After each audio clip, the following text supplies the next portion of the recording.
May tanong sa akin, magandang araw sir, may tanong lang po ako, kapag po ba yung utang ko nasa small claims na, mababawasan po ba yung babayaran ko? Orit, napakagandang mensahe po nito.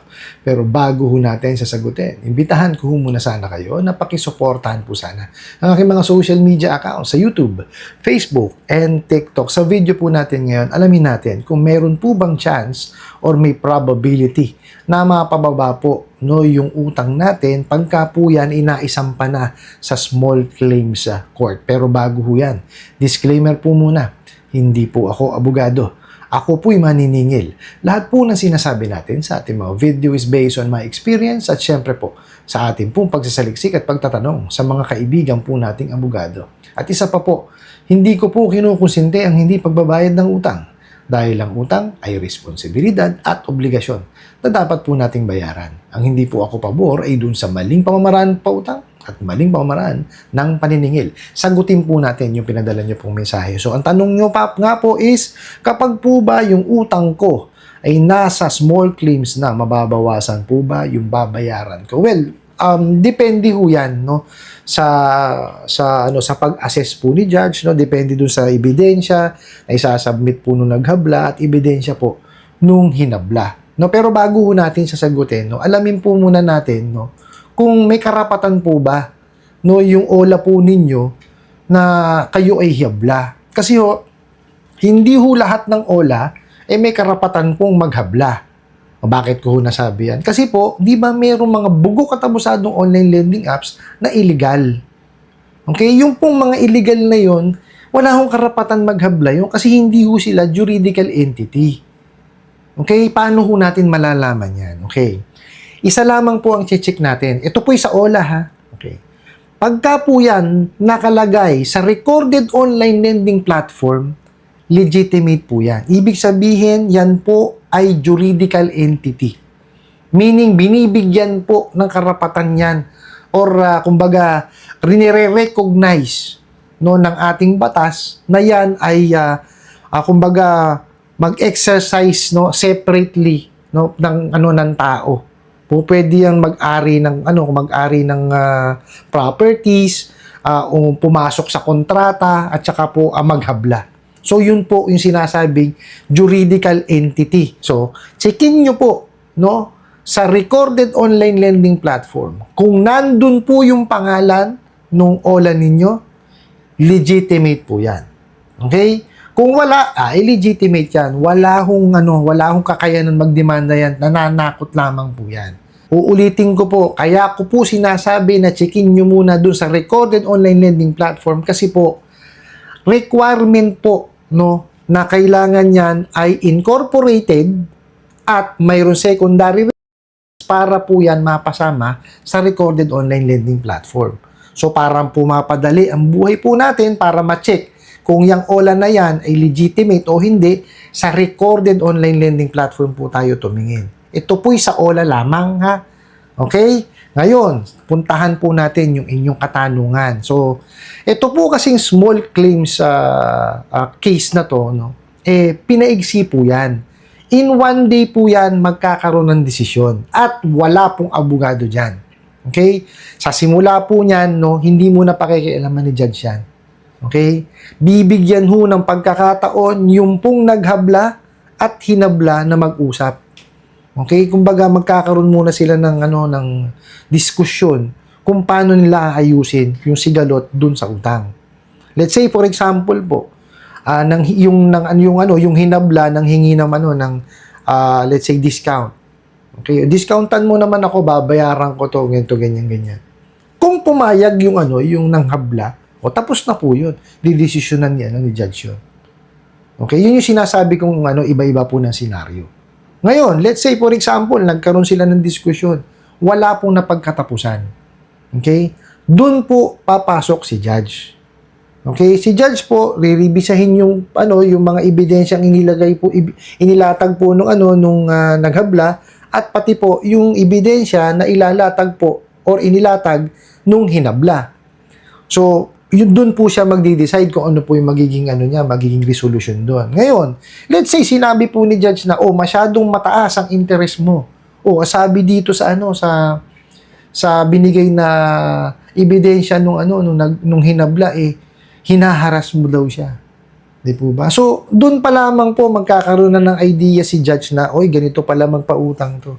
So, there's a chance na pababaan kasi mataas yung interest rate eh. Ngayon, kung hindi naman mataas ang interest rate, nangaharas lang talaga, well, tatanungin ngayon yung partido na hinabla na, paano ba ang gustong mangyari? Okay? Although narinig na ni judge kanina yon na nagkakaroon sila ng diskusyon, di ba? Siyempre, tatanungin pa rin siya. Okay, pagka sinabi na, judge, kasi ganito, ganyan eh. May trabaho ka ba? Tatanungin ni judge yun. Pag sinabing wala, ba't mo pinautang? Wala palang trabaho, ganyan, ganyan, di ba? Ano yan? Medyo may kahabaan, pero detalyado po ang magiging pag-uusap doon. So, let's say, ngayon, tinanong ni judge, magkano ba ang kaya mong ibayad? Pagka sinabi nung hinabla na, kaya ko lamang pong ibayad dyan, judge, 1,000 a month hanggang sa matapos. So, sasabihin ni judge, ikaw, papayag ka ba na 1,000 per month hanggang sa matapos yung utang? Ganun po yun. Kasi, depende po kasi sa senaryo yan eh. Lalo na kung talagang hinaharas at winawalang niya yung kliyente, naku po, baka mabaliktad pa yun. Baka pa sila papagbayarin ng danyos. Lalo't kung meron pong ipipresenta na tawag dito yung ipinost sa social media. Yun na, todas na lalo yun.